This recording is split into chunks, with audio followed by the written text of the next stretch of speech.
గులాబీ జరుడు నుంచోడాలని సైడ్కి నుంచోమని. అమ్మ మీరు ఇలా వచ్చారు.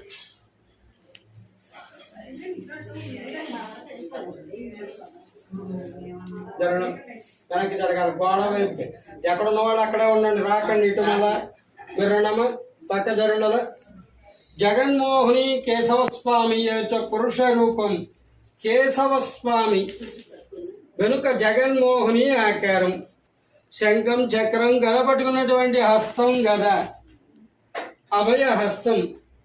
శ్రీదేవి భూదేవి గరుత్మంతుడు, విష్ణు పదోద్భవ గంగ, పాదాల మధ్యలో గంగాదేవి విగ్రహం ఎల్లప్పుడూ తడిగా ఉంటుంది. పైభాగంలో దశావతారాలు, ఆదిశేషు పడగ విప్పినట్లుగా